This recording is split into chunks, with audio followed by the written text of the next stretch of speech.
O canal do Zoomoon tem um vídeo sobre biologia em Pokémon. Vamos dar uma olhada? Eu não conheço esse canal, vamos lá. Zoomoon do Pokémon. É esse aqui? Biologia Insana? Vamos lá. Isso aqui é muito nostálgico pra mim. Esses foram os primeiros jogos de Pokémon que eu joguei quando eu tinha 12 anos de idade. Eu tava longe de me... Cara, o primeiro jogo de Digimon... Desculpa, eu tô com o Digimon na cabeça do outro vídeo. Mas o primeiro jogo de Pokémon que eu joguei foi o Crystal, né? Eu não tive a oportunidade de jogar o Red, o Blue... O Green não, que o Green não chegou pra gente. Ou foi o... Ah, não lembro. Eu sei que é o Red que veio pra cá mesmo. Mas vamos ver o vídeo dele aqui falando sobre biologia insana de Digimon. Vamos lá. Deixa eu aqui, antes de uma coisa, deixar o like e me inscrever. Você faz a mesma coisa aqui que você tá vendo. Vamos lá. formar em biologia, mas o game me conquistou imediatamente por ser biologicamente interessante. No vídeo de hoje a gente vai te contar tudo que Pokémon pode nos ensinar sobre biologia, desde a evolução biológica até o efeito da introdução de espécies invasoras. Saudações zoológicas! Eu sou a Amanda. E eu sou o Bruno, e para falar sobre a biologia de Pokémon, a gente precisa começar falando... Curiosamente, eu tava vendo os últimos 2 Jurassic World esses dias que eu não tinha visto ainda. E obrigado, Burst, pelo sub, cara. Vamos lá. Sobre evolução. Pokémon tem tudo a ver com evolução biológica, mas não do jeito que você imagina. No mundo Pokémon... Na real, como eles têm aquele momento de transformação, né, é outra parada, é mais como se fosse uma metamorfose, não é? Tipo que as borboletas fazem, né, a lagarta faz pra virar borboleta, né? Deve explicar isso. Bom, a palavra evolução é usada para descrever algo que acontece com um indivíduo específico, de forma rápida e praticamente instantânea. Um Pokémon ganha experiência e então ele brilha, muda de forma e pronto, ele já virou outra coisa. Biologicamente falando, isso não é evolução. O que acontece ali se parece muito mais com metamorfose, como a transformação de uma lagarta em borboleta, Rapaz, eu fiz o ensino fundamental, mano. Eu sei de biologia, porra. por exemplo. Na biologia real, evolução não acontece em indivíduos e muito menos de uma geração para outra. Evolução é um processo populacional que depende de muitas gerações, mutações aleatórias e seleção do ambiente. Uma população inteira vai mudando aos poucos, conforme alguns indivíduos sobrevivem e se reproduzem mais do que outros em determinado ambiente. E é aí que Pokémon começa a acertar, mesmo usando o termo errado. Quando o jogo mostra formas regionais diferentes, como as variantes de Pokémon de Alola e Galar, por exemplo, ele está representando algo muito real. Populações de uma mesma espécie. Um parêntese rápido, eu acho isso muito legal, as formas locais, tá ligado? Regionais, desculpa. Isso pra mim é um dos pontos altos de Pokémon, sabe? Você tem ali os bichos ali, a versão deles é totalmente diferente, tem poderes diferentes, tem evoluções únicas também, entendeu? Acho isso legal pra caramba. Se tornando diferentes por causa da distribuição geográfica e das pressões de outro ambiente. Isso sim é evolução biológica. Outro ponto biologicamente correto aparece quando Pokémon mostram adaptações após a introdução de espécies invasoras. Em algumas regiões, espécies nativas mudam comportamento, tipo, dieta ou até aparência para lidar com novos competidores ou predadores. Isso não é evolução instantânea como no jogo, mas é exatamente assim que a evolução real funciona, como uma resposta gradual ao ambiente, inclusive aqueles ambientes bagunçados pelos próprios humanos. Outro ponto interessante para compararmos a biologia em Pokémon e no mundo real está na mutação e na variabilidade genética. O jogo acerta quando mostra que indivíduos da mesma espécie podem ser levemente diferentes entre si. Pô, isso realmente, isso partindo do ponto da realidade é muito maneiro, mas isso aqui é algo que eu odeio, tá? Desculpa, mas eu odeio os Pokémon, esse negócio de IV de Pokémon, tá? Eu acho que isso deixa o jogo muito louco, competitivamente falando, sei lá, eu não sei, talvez seja um medo meu, um preconceito, sabe? Porque eu joguei um pouco do Pokémon Go e eu joguei Pokémon Go lá no começo, depois eu voltei, joguei um pouquinho, mas parei. E no final do ano retrasado, começo do ano assim, eu dei uma jogada pra valer, fiquei até viciadinho demais. Mas mesmo assim, eu fiquei, tipo assim, caralho, muito neurótico. A galera, tipo assim, só quer o Pokémon 100%, sabe? Tipo, não que... Tá, parece que é um bagulho digital, mano, precisa ter carinho. Mas, sabe, parece que, tipo assim, caraca, peguei um bicho aqui... Ah, é lixo, sabe? Pô, mas eu peguei um bicho, cara, deixa eu ser feliz, sabe? Tipo, quando você abre um pacotinho de cartas de Pokémon e sai um hit, pô, é maneiro. Independente do hit, é maneiro. Pô, essa carta é 50 conto. Pô, é maneiro, cara. A carta é 10 reais, é maneiro. Pô, a carta é R$1000. É maneiro pra caralho, mas porra, deixa eu ser feliz ali com o meu hitzinho, sabe? É meio que isso. Sinto que tem essa pressãozinha. Ah, sei lá. Eu não gosto dessa parte aqui não, mas eu entendo que biologicamente, né? Tem essa... Até quando, tipo assim, Meus cachorros já tiveram filhotes. E os filhotes acabaram de nascer e você vê que os filhotes eles já têm umas variações entre eles, sabe? Tem um que é mais mirradinho, tem um que às vezes é mais agressivo, sabe? Tem um que é mais tranquilão, tem uns Maria vai com as outras, sabe? Os extremos a gente sempre lembra, agora os do meio ficam pelo meio, né? IVs, naturezas e até diferenças de comportamento representam bem a ideia de variação genética dentro de uma população. Na natureza, essas pequenas diferenças podem significar viver mais, se reproduzir mais ou simplesmente desaparecer. Onde Pokémon exagera é no controle do processo. No jogo, a busca por variantes ideais de Pokémon pode até demorar, mas ainda assim é algo mais trivial e parece que a mutação surge para tornar algo perfeito. Na biologia real, mutações surgem ao acaso, sem objetivo algum. A evolução não planeja nada, ela apenas filtra, geração após geração, quem conseguiu sobreviver melhor com o que tinha. Quando a gente olha para os tipos de Pokémon, como água, fogo, planta, elétrico, entre outros, dá a impressão que eles representam apenas elementos, mas biologicamente eles funcionam muito mais como nichos ecológicos. Cada tipo indica onde aquele Eu entendo que, tipo assim, um nome fogo não é pra ser levado ao pé da letra, sabe? É meio que, sei lá, um grupo de características que tornam ele fogo, sabe? É um nome, entendeu? Acho que é uma parada dessa. Eu já meio que... em relação aos tipos de fogo, sabe? Os tipos de Pokémon eu já não piro mais tanto, sabe? Eu entendo que as características, isso aqui é uma nomenclatura dada, sabe? Pela população, não é tipo assim um nome científico do bagulho, sabe? Eu já não piro mais com isso, não. Não sei se deveria pirar também, né? Sei lá. Pokémon vive, como ele obtém energia e quais condições ambientais ele tolera. Na biologia real, nicho ecológico não é só o lugar onde um organismo vive, mas tudo o que ele faz, o que come, quem é seu predador, quando ele se reproduz e como ele interage com o ambiente. Em Pokémon, isso aparece quando certos tipos só existem em ambientes específicos, como aqueles do tipo gelo, restritos a regiões frias, ou alguns do tipo água, vivendo apenas em mares abertos. O jogo também acerta ao mostrar que alguns Pokémon desaparecem ou se tornam raros quando o ambiente muda. Pokémon do tipo venenoso ou tipo aço tendem a surgir em áreas poluídas, industriais ou degradadas, enquanto aqueles do tipo planta podem desaparecer desse mesmo ambiente. Isso é exatamente o que acontece com espécies bioindicadoras na natureza. Espécies bioindicadoras são organismos cuja presença, ausência ou abundância revelam a saúde de um ecossistema. Em Pokémon, criaturas como Grimer, Trubbish ou até mesmo certos insetos aparecem como sinais claros de ambientes impactados. Ele parece mais... Acho que esses bichos mais de poluição assim são mais o equivalente talvez a nossas baratas e ratos, né? Porque não necessariamente o rato, né? Que é o Rattata, ele é um rato sujo, né? Do Pokémon. Ele é só um ratinho.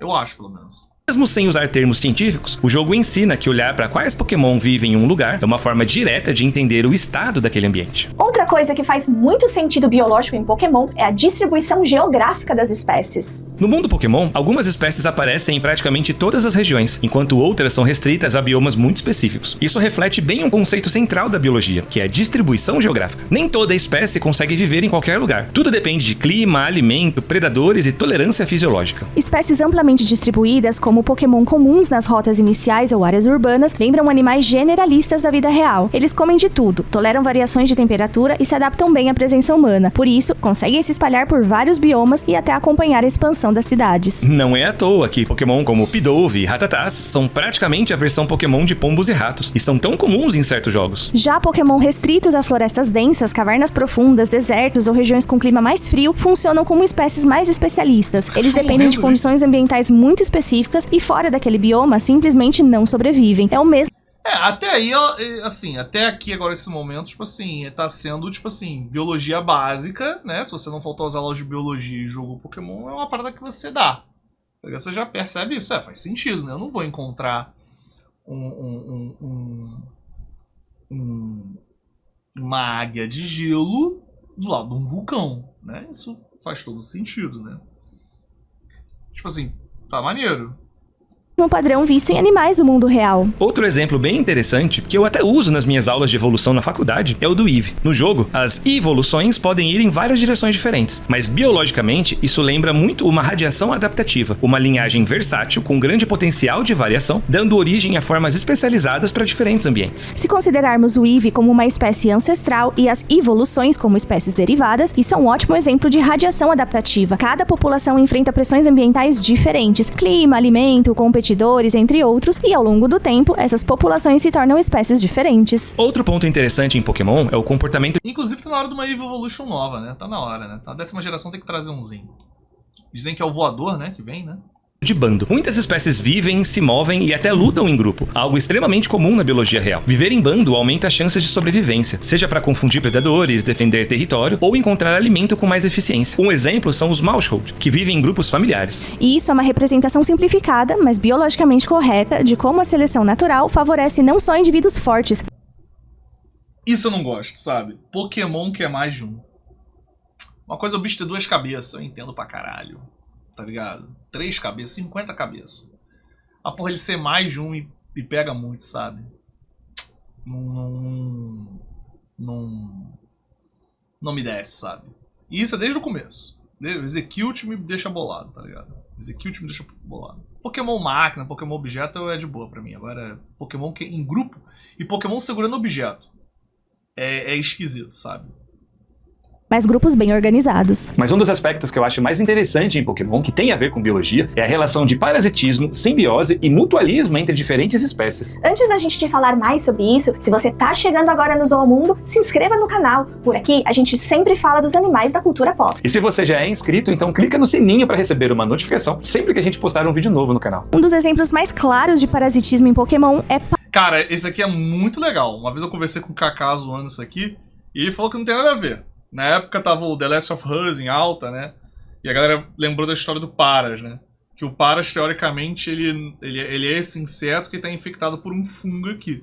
Aí quando ele evolui pro Parasect, acho que é isso, né? O fungo cresceu e os olhos dele estão brancos. Então não é mais ele ali estando vivo, sabe?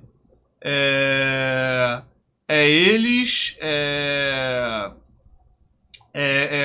o fungo tomando conta, tá ligado? Não é mais ele. É doideira. Paras e sua evolução Parasect. O cogumelo que cresce nas costas começa apenas se aproveitando do corpo do hospedeiro, mas com o tempo passa a Obrigado, Bugado, tamo junto! controlar totalmente Pokémon. Quando ele evolui para Parasect, Ah lá. Até falando aqui do The Last of Us, o exemplo que eu dei. a mente original praticamente desaparece, exatamente como acontece com fungos reais do grupo Ophidiocordyceps, que controlam insetos e que inspiraram a história de The Last of Us. Outro tipo de interação ecológica que aparece em Pokémon é a predação, como vemos em Marene e sua evolução Toxapex, em relação aos Pokémon Corsola. Eles se alimentam diretamente das partes duras do coral, causando danos severos às colônias. Em regiões Valeu, Bicu. Desculpa, eu tô bugado. Bicu é meu editor. Valeu, Bugado, tamo junto, cara, obrigado. como Alola, Pokémon como Rattata se tornaram uma praga, o que fez a população local introduzir Pokémon como Yungoos e Gunchos, possíveis predadores, para tentar controlar a população de Rattatas. Isso é bem parecido com o caso real que aconteceu no Havaí, quando mangustos foram introduzidos na ilha para tentar controlar a população de ratos, mas sem sucesso. Já quando falamos de simbiose, que é uma relação obrigatória, o exemplo clássico é o Slowpoke com o Shelder, formando as evoluções Slombro ou Slowking. O Shelder se fixa no corpo do Slowpoke e passa a se alimentar constantemente, enquanto o Slowpoke ganha novas habilidades e mudanças fisiológicas. É uma relação íntima e permanente, lembrando simbioses reais entre animais marinhos e seus parceiros fixos. Outro tipo de simbiose aparece... Eu não sei... aquele eu acho legal, sabe? Eu sei que são 2 bichos, mas eu acho legal. Porque dá pra ver claramente que o bicho tá preso nele, né?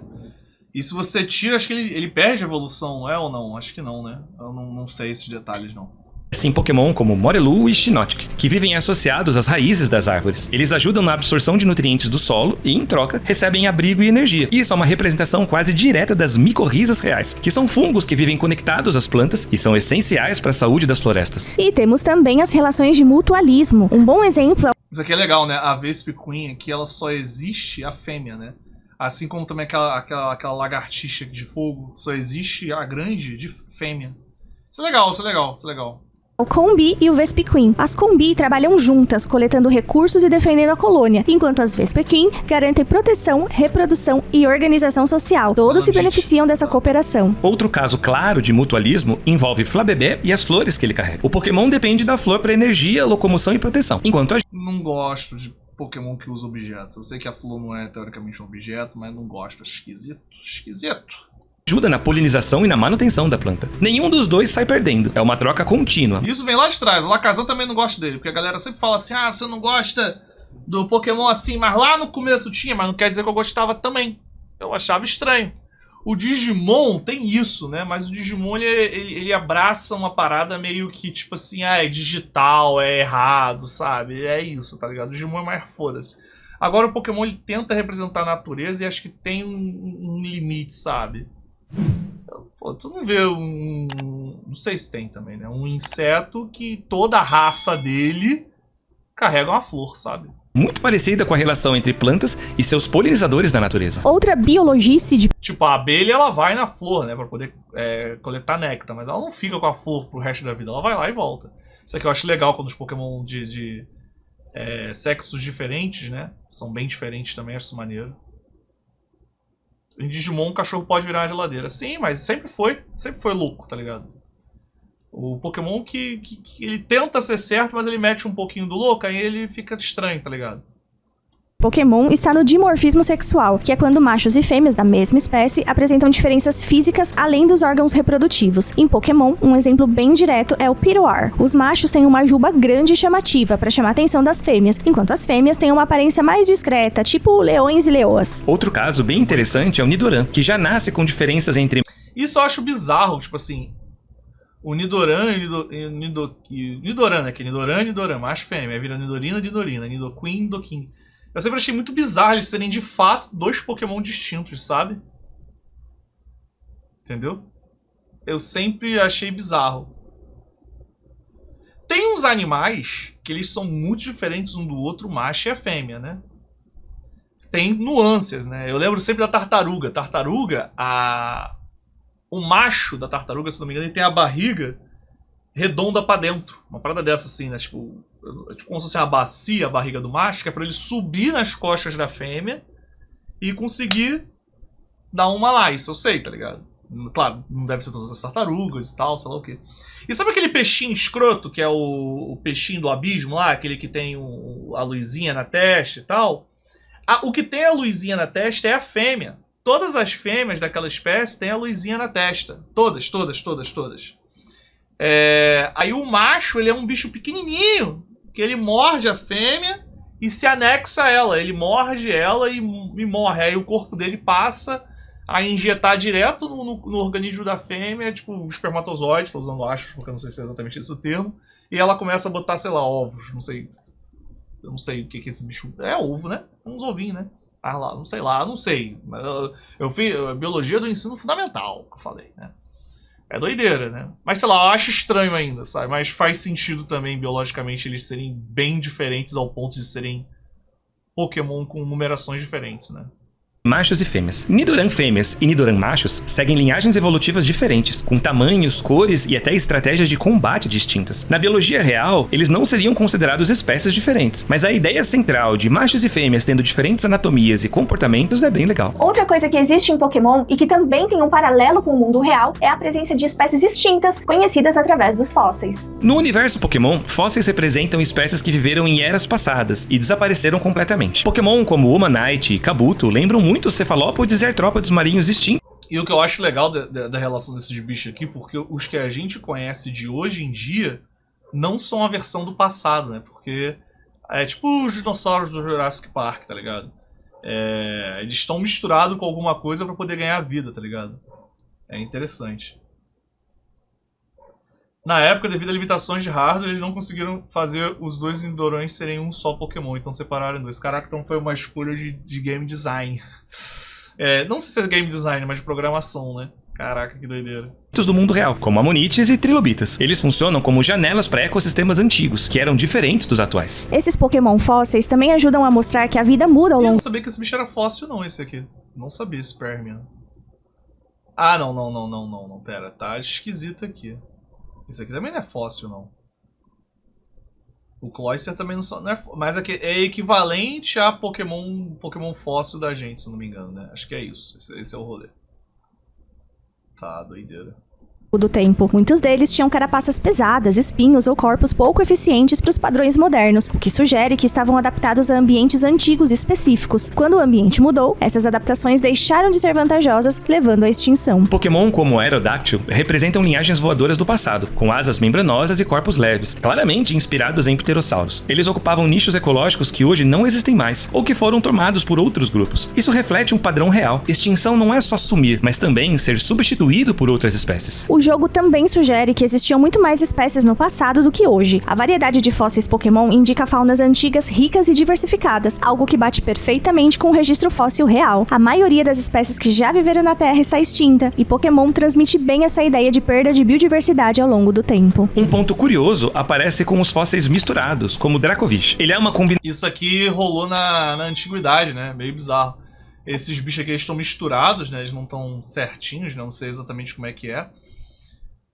Mas eu sei que há uns 100 anos, sei lá, dois séculos atrás, os paleontólogos misturavam os ossos e inventavam uns bichos assim, metiam uns caô doido só pra lucrar e ganhar alguma coisa em cima, sabe? Dizer que descobriu um dinossauro e porra nenhuma, ele só inventou. Aí esses fósseis aqui dessa região aqui, eles refletem esse momento histórico, isso que é legal. Combinação errada de partes de espécies diferentes, algo inspirados em erros reais do início da paleontologia, quando não só erros, tá? São erros de fato, mas foram escolhas, foram coisas conscientes feitas para se promover, chamar atenção, né? E faz parte.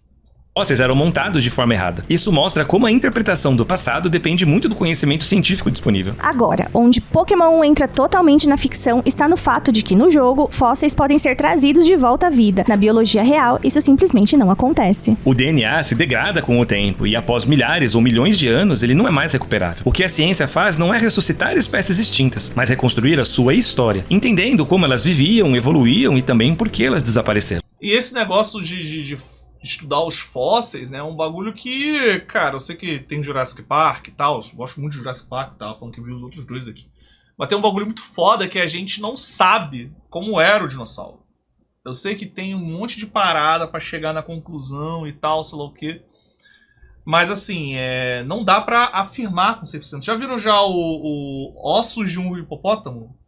Acho que é crânio de hipopótamo. Desculpa parar o vídeo, mas tem essa parada, né, do crânio do hipopótamo. Que... Aqui, tem até um meme aqui. Eu queria mostrar esse meme aqui. Entendeu?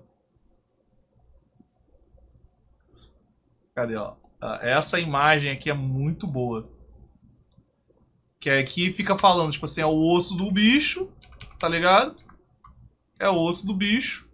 Só que na real é o hipopótamo. Isso aqui é o crânio do hipopótamo, se eu não tô enganado. É o crânio do hipopótamo. Tu imagina como, caraca, se o crânio do bicho era assim, deve ser um bicho assim, né? Fodão, brabo, brutal e tal, sei lá o que. Assim, até tem outra imagem aqui muito boa, cadê? Ó, essa aqui tá muito boa também, ó. A mesma coisa que eu tava falando, ó. O crânio, como o aliens remontariam um animal, o animal. O pior é que o hipopótamo é um bicho que ele passa uma vibe meio tosca, desculpa. Eu não consigo respeitar o hipopótamo esteticamente falando, mas ele é um bicho super violento. Super violento e brutal. Tá ligado? Bizarro. Ai, ai. Eita, que eu apertei aqui em algum lugar que eu não deveria. Pronto, vamos voltar pro vídeo aqui. Tem muito mais coisa que dá pra falar sobre Pokémon e biologia por aqui, então deixa aqui um comentário se você quer uma parte 2 de um vídeo assim ou algum outro relacionado a Pokémon. E um outro jogo que eu gosto muito, que a Amanda já analisou por aqui como uma bióloga marinha, é Subnáutica, que tem muitas inspirações em animais reais. Quer saber quais são elas? É só clicar aqui pra conferir. E nos vemos no próximo vídeo. Tchau. E gostaríamos de dedicar este vídeo a todos os nossos embaixadores e embaixadoras. Cara, o vídeo é legal, tá? O vídeo é legal, é maneirinho, maneirinho, maneirinho, maneirinho, maneirinho. Eles têm uma leve didática um pouquinho para um público um pouco mais novo, e eu como um cara velho, mas eu entendo, né? Mas achei muito legal, muito legal, muito legal, muito legal, muito legal.